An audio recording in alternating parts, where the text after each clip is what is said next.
Mr. Sarfaraz Sefi is a young and dynamic, well-known news anchor and media entrepreneur. He is a driving force behind the ambitious multi-vertical media for television industry. He hails from a prestigious business family. Mr. Sefi is a versatile professional and a man of all seasons. He is a journalist having over 20 years hardcore experience in electronic media and multiple editorial and management positions. Mr. Sefi enjoys immense goodwill and reputation among the journalist and media community for his organizational flair and capabilities. He has been a part of the launching team of more than half-dozen channels, being a pillar of their establishment. He has proved to be an asset to all the companies with whom he got associated. He is also engaged in social activities besides media and entertainment industry. He has received a series of awards, national and international, and accolades for his excellence contribution. Many congratulations to Mr. Sarfaraz Sefi ji.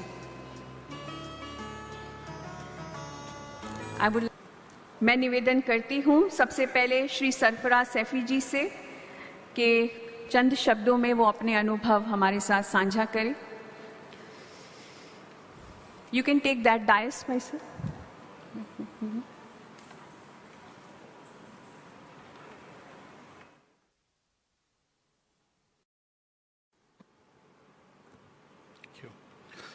बिस्मिल्लाहिर्रहमानिर्रहीम.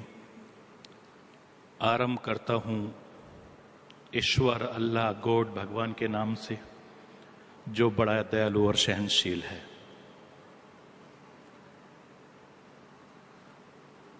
मैं खुशनसीब हूं कि मैं आप लोगों के बीच में हूं. आदरणीय चीफ गेस्ट जी, ऑनरेबल मंच और तमाम भाई बहनों,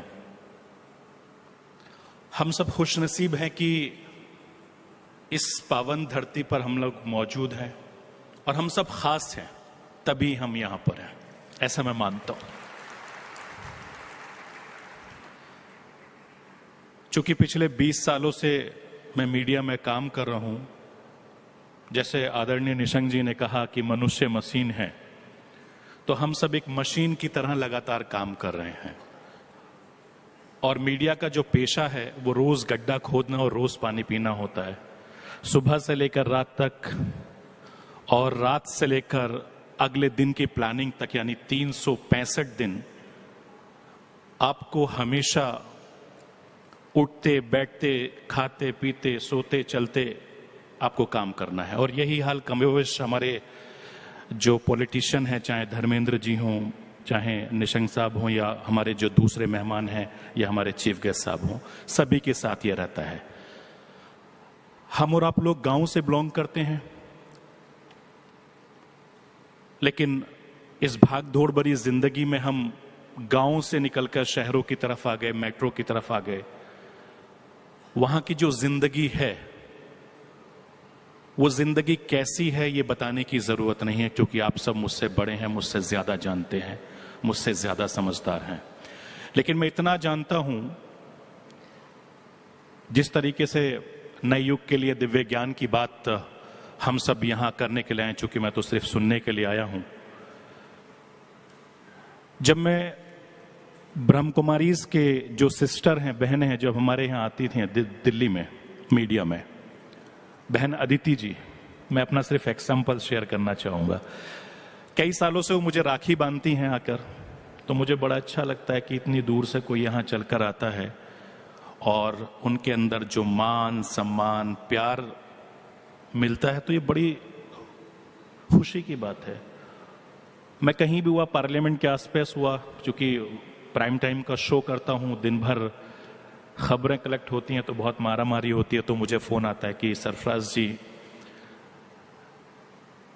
मैं आई हूं और मुझे मिलना है. तो मैं कभी उनसे ये नहीं कहता कि आप इतने बजे आ जाइए, बिजी हैं, फ्री हैं. जब भी बोलते हैं कि बिजी हैं, बोला नहीं, मैं हमेशा फ्री हूं, आप आइए, मोस्ट वेलकम. किस समय आना पसंद करेंगे?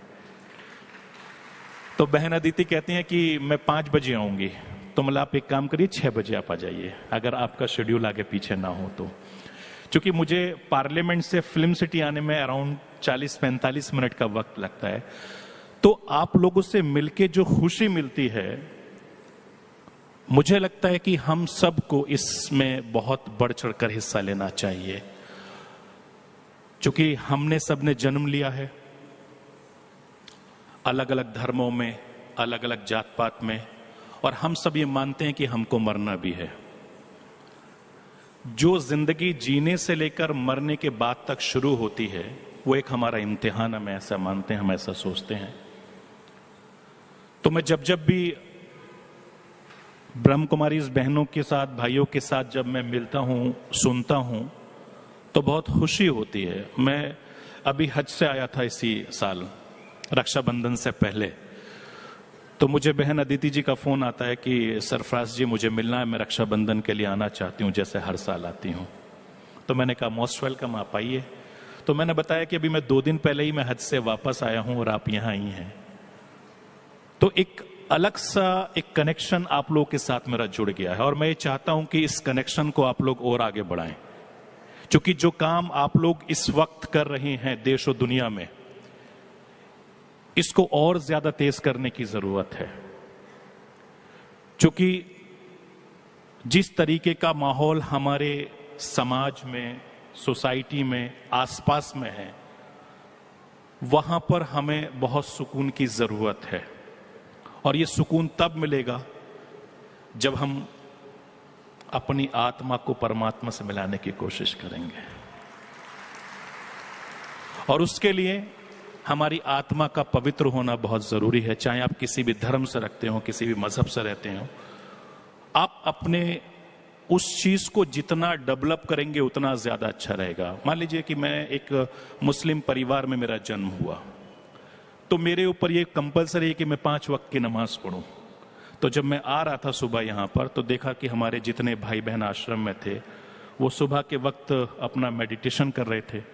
तो मैंने पूछा दलजीत जी से, कोमल जी से, तो उन्होंने कहा कि भाई साहब यहाँ तो 2:30 बजे उठ के बैठ जाते हैं, और 2:30 बजे से ये शांति और ये सब चीज चलती है। तो मैंने कहा ये तो हमारी तहज्जुद का वक्त होता है, जो हमारे यहाँ स्पेशल नमाज होती है, जो सुबह 5 बजे की नमाज होती है, उससे पहले जो स्पेशल नमाज होती है 2:30 बजे तहज्जुद की, बोले तो हमारा वो वक्त होता है कि जब खुदा, अल्लाह, ईश्वर, गॉड जिसको भी आप मानते हैं, वो 7वें आसमान से नीचे आ जाता है।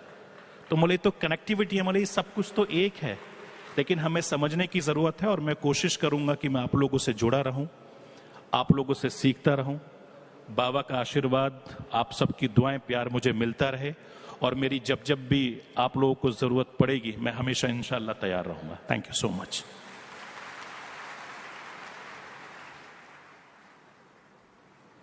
बहुत बहुत धन्यवाद भ्राता जी।